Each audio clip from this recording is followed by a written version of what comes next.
Meninas, sejam todas bem-vindas. Hoje a gente dá início à nossa nova temporada de O Peregrino.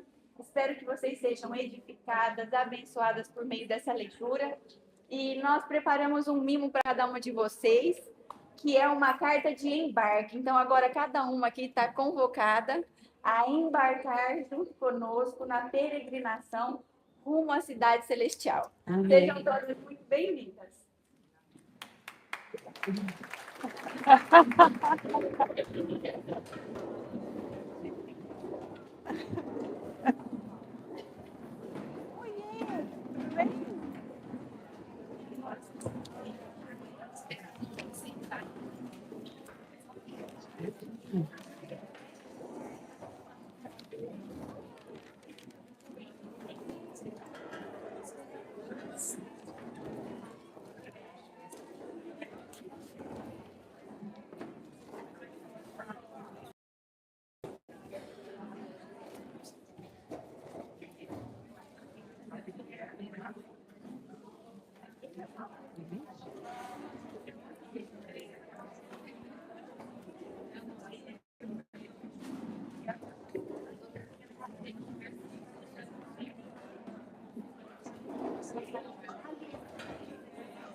Bom dia, meninas!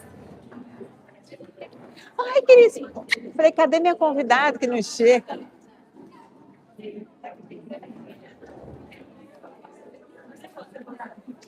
Tudo bom, lindona? Oi, Thaisinha. Põe em ordem na bagagem. Bom dia, bom dia!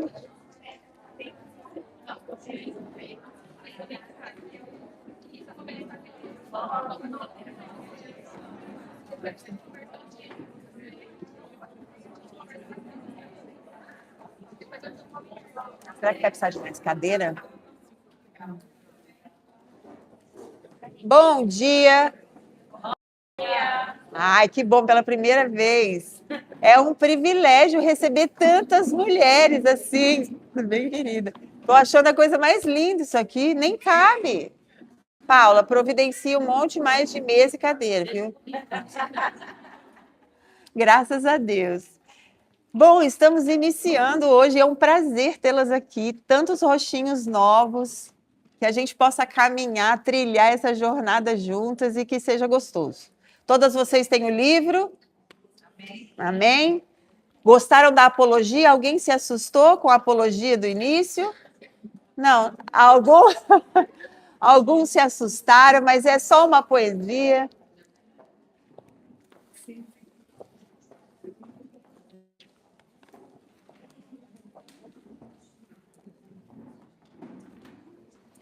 E O Peregrino é um livro de ficção. É um livro de ficção, mas ele reflete a vida da gente, ele reflete a vida do dia a dia de qualquer pessoa que conhece a Deus e quer caminhar próximo a Ele, né? Só que eu gostei, eu anotei uma frasezinha lá na apologia que eu achei muito bonitinho, porque ele escreve palavras maravilhosas. A gente está falando de um autor completamente atemporal, né? Ele falou há praticamente 400, 300 e tantos anos atrás, mas tem eu peguei um grifo para mim da apologia dele, que ele falou assim: reconheço a escritura sagrada em vários lugares. E eu acho que ele não estava falando do livro em si, ele estava falando da vida dele, em que em todos os lugares ele reconhece coisas que ele já viu, ele já leu na Bíblia em algum lugar. E a reflexão, e no final ele fala assim: eu recomendo a vocês, abram esse livro, abra sua mente e o seu coração, que a gente vai começar uma jornada. Né? E ele transforma esse homem, esse cristão, numa história de redenção, em mostrar a vida de alguém que passa por uma história de redenção, uma história de transformação enquanto ele caminha, né? Enquanto ele vai indo. E aí ele vai dizendo, ele começa o livro falando que é a semelhança de um sonho, porque vocês vão ver que o tempo todo ele vai falar assim: vi no meu sonho, né? Então, Bunyan contando do sonho que ele estava tendo. E o início o que eu vou fazer aqui é só uma recapitulação para depois a gente sentar e conversar sobre o livro, né? No início ele fala que ele estava lá cansado, deitou, dormiu, e aí ele começa a ter um sonho. E nesse sonho ele viu um homem vestido todo de trapos, em pé, de costas para a cidade dele, de costas para a casa dele, né? Com o livro na mão e um grande fardo sobre as costas, como se fosse uma mochila pesada, cheia de muito peso ali dentro, e ele lia o livro. Aquele homem vivia como qualquer pessoa até começar a ler o livro, até começar a conhecer uma realidade diferente. E aí o Bunyan vai dizendo que ele começa a ler o livro, ele começa a gemer e a chorar, ele vai ficando angustiado, né? A hora que ele entra em casa, ele fica desesperado, ele estava muito angustiado.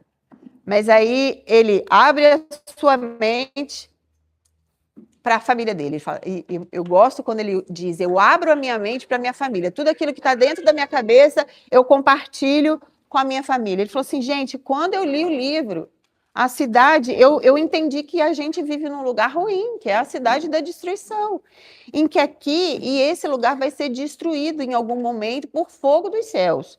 E todo mundo vai afundar, todo mundo vai morrer, vai tudo acabar aqui, a menos que a gente arrume uma maneira de escapar.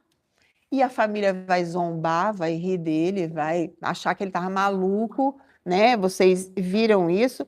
E aí o Bunyan fala que ele começa a orar mais, ele começou a orar mais e pedir discernimento. Enquanto a gente acredita que está bem, né? A gente não sente necessidade de mudança. Enquanto a gente está acostumado com o ambiente, a gente não acha que precisa mudar. Está tudo dando certo, está tudo fluindo, né? A vida está acontecendo, eu durmo, como, né? Tomo banho, está tudo bonitinho. Mas aí a graça quando ela começa a aparecer através do livro, é como se gerasse na gente um santo desconforto, um santo desespero. E aí faz com que a gente tenha pressa. E aí o que eu preciso fazer para ser salvo? Ele estava perdido, né? Perdido. Foi quando um homem chamado Evangelista se encontra com ele, né? É o início da conversão daquele homem. E ele diz, estou condenado a morrer, está tudo errado. O evangelista vai fazendo pergunta a ele, mas por que você está disposto a morrer se a vida é tão difícil? Por que você não quer morrer? Morre logo, né? E ele falou assim, não, eu tenho esse fardo aqui, eu preciso me livrar desse fardo das minhas costas, isso me cansa. Você vê que é algo que o incomoda, né? E toda a caminhada com Deus, ela começa quando a gente enxerga a nossa verdadeira condição. Quando a gente enxerga que a gente carrega uma mochila pesada e grande nas costas, que, na verdade, o fardo representa o pecado ou a consciência do pecado. Porque eu acredito que aquele homem ele estava com aquele fardo nas costas há muito tempo, só que ele não percebia o fardo. Mas a partir do momento que ele começa a ler o livro, ele começa a entender que tem algo errado com ele, que aquele fardo não faz parte de quem ele é. E começa a incomodar, só que a gente sabe, a gente vai aprendendo que ele não consegue se livrar do fardo sozinho, né? E ele perdido, ele vai falando com o evangelista, ele fala, eu não sei para onde ir. Mas o evangelista lhe entrega, ele vai falando, vamos lá, você precisa fugir da ira, você precisa arrumar um jeito de sair. E eu vou te apontar um caminho. O evangelista começa a apontar um caminho, um campo, onde tinha uma porta estreita. É naquele rumo ali, tá vendo aquela luz que brilha ali, ao redor daquela porta? É naquela distância, você não pode perder esse rumo. Você tem que ir em direção à luz e à porta estreita. Deu essa direção. Não perde a luz de vista, não perde isso, porque isso é o mais importante. Se você chegar na porta estreita, você vai bater e quem te receber lá vai saber o que fazer, vai saber te orientar. Pode ficar tranquilo. O evangelista não explica o caminho todo, o passo a passo do que ele tem que fazer. Ele só mostra o que ele tem que fazer agora. Ó, agora é aquilo ali. Ah, não, você vai... Não, ele não dá detalhes. Ele só mostra o que é importante, não é? E aí a fé vai crescendo durante a caminhada, né? Não é controlando. Deus, normalmente, ele não revela para a gente tudo aquilo que ele quer de uma vez, né? Ele vai devagarzinho, ele vai oferecendo luz suficiente para que a gente possa ir dando pequenos passos, né? E aí volta, O evangelista dá o recado, ele resolve, e aí no sonho o homem começa a correr. Ele começa a correr e a família desesperada, fala, onde esse maluco está indo agora? Onde já se viu? Mas ele larga a mulher, ele larga os filhos e ele vai embora. Ele está enxergando que tem vida na porta estreita. E vida eterna, é o que ele disse. Como ele teve esse insight, eu não sei. A gente só vai entender no decorrer do caminho. E até os vizinhos saíram por causa daquela gritaria toda e começaram a zombar, fazendo até ameaça. Falaram, para com isso, a gente, né? E muitos pediam que ele voltasse. A gente encontra muitos amigos assim, né? Quando a gente começa a caminhar com Jesus, para com isso, larga a mão, vamos aproveitar aqui. Tá bom demais. E 2 vizinhos especificamente, eu gosto desses nomes, né? O obstinado e o inconstante. O obstinado e o inconstante vão atrás dele, sai correndo, mas o intuito deles era trazer ele de volta, né? O obstinado já desiste logo. Ele já viu que não tem jeito, não vai convencer ele do contrário, né? E nesse encontro dele com o obstinado e inconstante, pela primeira vez o homem revela seu nome. Ele fala, eu sou o cristão. A partir do momento que você começa a andar em direção à porta estreita, nosso nome costuma mudar, normalmente, né? Alguns chamam crente, crentinho. Agora você só quer saber da igreja, você só quer saber, né? Você só quer saber das coisas de Deus. A gente muda de nome, né? Mas ele se define. Pela primeira vez ele revela seu nome. Entendendo que esse nome, o cristão, carrega tudo que ele deixou para trás em função de um objetivo, né? Mirando em um objetivo. O cristão até chama os 2 para irem com ele, obstinado desiste, fala, você está maluco? Mas o inconstante vai curioso, perguntando, né? Querendo saber as coisas. Sempre vai haver gente que vai rejeitar completamente a mensagem da porta estreita, a mensagem do evangelho, né? E outras que vão demonstrar até um interesse inicial, um interesse que é até superficial. Mas crer nas palavras do livro, né? Crer nas palavras daquele que não mente, é complicado, né? E cristão vai descrevendo o reino de Deus para inconstante, enquanto eles estavam caminhando, ele vai dizendo, olha, eu li isso no livro, eu ouvi de evangelista isso, mas o livro disso. E inconstante vai se empolgando, ele quer ir logo, aí cristão fala, nossa, eu não consigo correr, eu tenho um fardo nas minhas costas.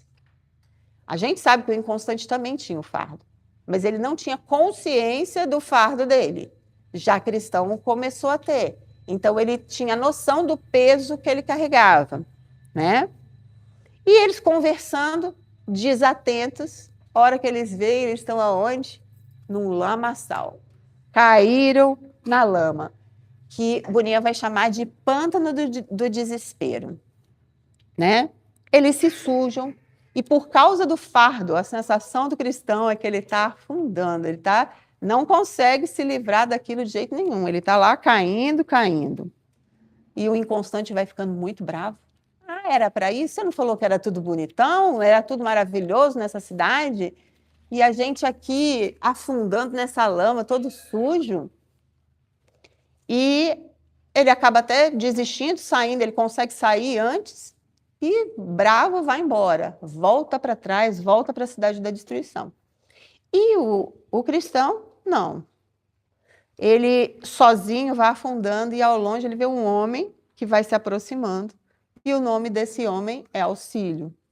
Né? Auxílio pergunta a cristão por que ele não vigiou os passos dele. O que é vigiar os passos? Por que você não prestou atenção aonde você está pisando? Por que você não entendeu o ambiente? Por que você não sabe onde você está se colocando? Mas aí ele chama a atenção, fala, você não estava vigiando os seus passos. Você não estava atento à jornada, né? Aí cristão ainda até dá desculpa, não, o medo estava me seguindo de perto e aí eu fui rápido. E o pântano representa o desânimo, né? A culpa, a confusão, as coisas que sempre acontecem quando alguém começa a perceber seu pecado. Não é fácil ter noção, começar a entrar em contato com as coisas que realmente nos afastam, nos separam de Deus, que é o pecado, e continuar caminhando. A gente imagina que quando a gente chega perto de Deus, nossos problemas magicamente desaparecem, a nossa vida fica completamente próspera, maravilhosa, não tem mais nada, todo mundo é cheiroso, ninguém mais nem tem erros, ninguém erra, nada, tudo vai bem. Na minha família não tem enfermidade, eu não tenho dificuldade, nada acontece. E Bunyan vai mostrar para a gente o contrário, ele vai refletir as escrituras, dizendo que os primeiros passos de um cristão, normalmente, eles são marcados por dúvida, vergonha, luto, até raiva, porque a gente não entende o que está acontecendo, mas o Senhor manda auxílio, o Senhor envia auxílio para tirar a gente de lá, né? E ele ainda pergunta, por que vocês não arrumaram isso aqui? Vocês sabem que é o caminho para a cidade, para a porta estreita, por que vocês não arrumaram o caminho? Aí Auxílio fala assim, infelizmente esse lugar não tem como consertar. Esse lugar, ele se forma quando os pecadores, eles tomam consciência da sua condição. Então, todos os medos, as angústias, as apreensões culminam nesse lugar. Então, é cheio disso aí. Ainda tem um momento no livro que ele fala assim, né, que o rei, a sua majestade, manda os funcionários dele jogarem muitas pedras lá dentro. Né? Para quê? Para que quem estiver afundando, bater o pé na pedra e tentar subir. Mas está tão desesperado que não consegue nem perceber a pedra dentro do lamaçal. Né? E aí eu separei aqui, porque isso aqui é lindo demais, não dá para a gente não relembrar disso aqui. Esse pântano lamacento, ele não pode ser reparado. É o local onde é despejada toda a escória e a imundície dos pecadores. Por isso se chama de pântano do desespero. Quando o pecador tem consciência da sua condição perdida, em sua alma tem muitos medos, muitas coisas. E aí, no finalzinho, ele vai dizer, foram colocadas pedras no meio do lamaçal, porém elas são submersas na imundície e são difíceis de se ver. E mesmo quando são vistas, os homens com sua mente desorientada não conseguem vê-las. Mas depois de cruzar a porta estreita, o terreno fica melhor. Então, Auxílio, além de ensinar sobre o pântano, ele também diz, calma, vai melhorar. Você só precisa continuar caminhando, né? E mostra cristão lá, seguindo solitário pela planície, e mais um encontro é proporcionado. Ele encontra um outro homem. Sabe o segundo mundo. Esse é o... A gente... quantas vezes eu sou, né? Ele vive num lugar chamado mundo carnal, uma cidade muito grande, uma cidade cheia de adeptos. Então, o sábio segundo mundo, ele sabe tudo. Ele só não lê o livro. Ou se lê, ele tem uma visão muito distorcida do livro. Ele lê o livro só com os olhos dele. E ele é assim, o acusador, ele é muito complicado, porque a primeira coisa que sabe segundo mundo fala para cristão é o seguinte, ele não é nem para, oi, tudo bem, não é? Ai, onde você vai encurvado assim? Onde você vai troncho, torto, desse jeito? Né? Ele já começa, né, judiando da pessoa, já falando assim, ai, nossa, você é tão, né, feinho, desarrumadinho, pobrinho. O acusador faz isso com a gente, né, de tentar denegrir quem somos, né, e a forma como a gente está. E ele oferece ele pergunta ainda, posso te dar um conselho? E aí o cristão, nossa, claro, eu estou carecendo de bons conselhos. Cuidado para quem você pede conselho, para cuidar de quem a gente ouve conselho, né? Ele foi até educadíssimo. Ele fala, não, você precisa se livrar desse fardo logo, logo, logo, porque é isso que está te impedindo de ser feliz, não é nem de chegar em algum lugar, não. Você está te impedindo de ser feliz, de desfrutar as coisas que você tem para desfrutar. Se livra desse fardo logo. Acaba com essa sua agonia aí. E aí, cristão... E aí ele fala assim... Peraí, gente. O que o Sábio Segundo Mundo faz é dar soluções fáceis, né? Prometendo segurança, tranquilidade, amizade, um lugar cheio de flores para ele. E você ali na próxima aldeia chamada Moralidade, você vai encontrar um cara que ele é o nome dele é Legalidade. E o filho dele chama Urbanidade. Nossa, eles vão fazer tudo, você vai ver. Eles vão te ajudar a tirar esse fardo, você vai viver lá, é uma cidade que baixo custo, morar lá é baratinho, você vai estar cercado de pessoas interessantíssimas, vizinhos super bacanas. Vai para lá. Vai para lá. É baratinho. O preço da cruz é muito alto.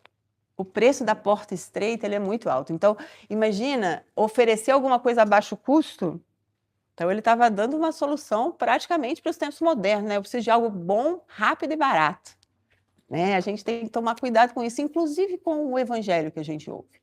O evangelho ele é bom, mas ele nunca é fácil e nem barato. Ele custa tudo, não é, Mi? O discipulado, viver com Cristo, custa tudo. Então, o cristão pede conselho, direção, para onde que eu vou, então? Eu vou lá nessa cidade, nesse lugar chamado moralidade, eu vou para lá. Ensina, falou, não, é só você pegar essa colina aqui. É se eu subir aquele trechinho que vai dar tudo certo. Essa tentativa nossa, humana, de resolver o pecado através do nosso esforço, né? A gente acha que com a força do nosso braço, a gente consegue se livrar das nossas mazelas, das nossas imperfeições, dos nossos pecados de todos os dias. Ah, é só ser uma pessoa melhor. Não, não, faz boas obras que está tudo certo. Doa para a caridade, pensa positivo. Pensa positivo, conserta a sua vida, que você vai ver que legal que vai ficar. Né? E aí Bunyan vai mostrar que moralidade sem Cristo não remove o peso da culpa e muito menos o pecado. Né? E ao tentar chegar por moralidade lá nessa cidade, ele vai achar um monte ameaçador. Fala que é tão íngreme, é tão íngreme, é tão íngreme, que parece que o fardo dele vai derrubar ele para trás. Né? Não tem caminho fácil. E ele vai dizer que essa ladeira, essa colina íngreme, representa a lei, né? Aquilo que a gente entende como as coisas que são certas a serem feitas. Né? Se você não matar, não roubar, não dar falso testemunho, se você obedecer à lei, está tudo certo. E aí, Bunyan vai mostrar, assim como nas Escrituras, que esse lugar, ele é um monte que está perto, pegando fogo e prestes a cair em cima de você. Porque é muito difícil cumprir a lei. Se a gente tiver que cumprir a lei, a gente está morto e fulminado. A gente não consegue o tempo todo fazer tudo certo. Não dá. A nossa natureza é uma natureza falha. Então, se a gente depender disso, da moral perfeita, a gente nunca vai chegar em lugar nenhum. E ele está dizendo isso. A lei vai revelar ali a necessidade que nós temos de Deus. Mas essa lei não consegue nos justificar porque a gente não consegue cumprir. Quanto mais a gente tenta pegar, né, conquistar a aceitação de vida por nosso mérito, a gente vai se perder. A gente vai ficar afundado na nossa miséria. Né? E aí, nessa dificuldade da colina, evangelista encontra de novo cristão e ele se prostra, ele fala, eu já sei que eu errei, eu fiz tudo de errado, né? Eu desviei do caminho, eu saí do caminho da porta estreita, e ele estava com medo, e agora? Eu vou ser humilhado, eu vou ser castigado, né? O evangelista pega na mão dele e fala assim, não, levanta aí, vamos lá, ninguém, todo pecado será perdoado, de modo algum te lançarei fora, porque é isso que o Senhor diz, né? E aí ele vai explicar para cristão quais foram os riscos que ele correu enquanto ele estava dando ouvidos para sábio segundo o mundo, dando ouvidos, né, entendendo sobre legalidade. Ele vai falar, primeiro, ele te desviou do caminho. Segundo, ele procurou tornar a cruz uma coisa odiosa para você, como se eu não preciso disso, eu não preciso dessa coisa da dificuldade de eu crer em Jesus que morreu na cruz pelos meus pecados. A gente, às vezes, se a proposta for mais fácil, a gente não precisa ficar o tempo todo aos pés da cruz. Então, é isso que ele propôs. E terceiro, mandou fazer você seguir um caminho que te leva à morte. O evangelista abre os olhos dele e falando para ele, preste atenção nos conselhos que você ouve, você pode até ouvir, mas você vai reter o que é bom. O filtro para você ouvir qualquer pessoa e aplicar na sua vida é o livro, são as escrituras. É ele que te dá respaldo para entender se um conselho é bom ou não, se um conselho é aproveitável ou não. Porque a disciplina de Deus nunca tem o objetivo de machucar, de matar, de fazer isso, mas é de restaurar. Então, o evangelista está fazendo esse papel, falando, ensinando, falou, tá, tudo que você fez está errado, você fez tudo isso de errado, mas você ainda tem chances, são muitas chances. O Senhor falou que nunca, de modo algum, vai te lançar fora. E sem a verdade, a gente não pode conseguir a vida eterna. A gente precisa da verdade absoluta. E, às vezes, as maiores verdades que a gente precisa, é o que o evangelista está dizendo, é a gente encarar nossos próprios defeitos, nossos próprios pecados, termos noção da nossa condição de pecador e pecador sempre, né? Porque a legalidade, ele fala que é o filho da mulher escrava, né? Representando a lei mesmo, o, o espírito da autossalvação, né? Aquilo que eu consigo. Eu faço minha parte, porque aí Deus faz a dele. Deus faz todas as partes. Ele não precisa da gente para nada. Ele pode fazer a gente curar a doença sem a gente fazer nada. Ele pode fazer tudo, né? E a gente não precisa, eu nunca vou fazer nada. Não, não é isso. A questão é como a gente pensa. É como a gente pensa. Não é eu preciso, se eu não fizer até aqui, o Senhor não vai fazer a partir dali. Não. Deus não precisa disso. Ele só quer que a gente creia, né? Não faço mal para ninguém. Eu sou bonzinho demais. Eu não faço mal para ninguém. Eu não mato, eu não roubo. Eu sou bonzinho, então eu vou para o céu. Eu sou bonzinho. Não é isso que o Evangelho nos diz, né? E o sábio, segundo o mundo, é o espírito do engano. A gente precisa. Eu falo que o cuidado que a gente tem que ter, né? Porque às vezes alguém vem na nossa direção para pedir um conselho, e às vezes na nossa vida, na nossa experiência, a gente dá o conselho, mas a gente dá e não parou para orar antes, né? Então você está dando um conselho que às vezes para a pessoa vai levar ela para outra direção. Então a gente tem que tomar muito cuidado. Porque o sábio segundo o mundo, ele não levava em consideração o pecado, ele não levava em consideração que a cruz, ela afasta pessoas. E ele vai dizer assim, que o importante para o sábio segundo o mundo é você ser feliz, é você desfrutar das coisas que Deus te deu aqui. Isso contraria completamente o que o Evangelho diz. Você quer ver? Todos os caminhos levam a Deus. Quem já ouviu isso? Na Bíblia isso não está escrito. O livro não diz isso. Mas isso é muito comum. Não, todos os caminhos. Não é. Se eu não considerar na minha espiritualidade, na minha fé, o quanto que eu preciso do Senhor, o quanto que eu careço e que eu sou sempre pecadora, não tem jeito. Né? Eu preciso levar isso em consideração. E o mais gostoso de ver com o cristão, principalmente depois dos encontros, né, é que ele, com o evangelista, é que ele vai se arrependendo. Né? Você vê que o tom dele é tipo assim, eu errei, eu quero voltar para aquela coisa da dor mesmo, não é nem porque assim, agora já não é mais medo de ser fulminado da destruição. Agora é a reverência, aquela coisa, eu não quero ferir o Senhor, eu não quero ficar longe daquilo que Ele tem para me dar. Então, o arrependimento é o segredo, né? Ele se envergonha, aí ele chega na porta. Ele continua caminhando e ele chega na porta estreita. E aí, o evangelista tinha dito para ele, o que ele faz? Bate na porta. Rapidamente a porta é aberta. E aí tá até sisudo, fala que a boa vontade está sisuda ali, mas já entra, já acolhe. A entrada não depende do método de cristão, depende de quem, daquele que tem o poder de abrir a porta. Mas abre a porta e cristão entra na vida da fé. Agora que vai começar a vida dele na fé. Só depois da porta estreita é que a jornada cristã começa de verdade. E as dificuldades também. A consciência do pecado desperta a busca. O evangelho aponta o caminho. O mundo oferece atalhos. A moralidade não salva. A culpa causa desânimo. Deus corrige quem ama.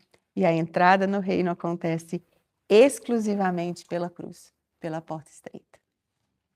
Amém? Amém. Esse é um resuminho. Agora a gente vai para as mesas, vamos sentar e vamos bater papo. Tá bom?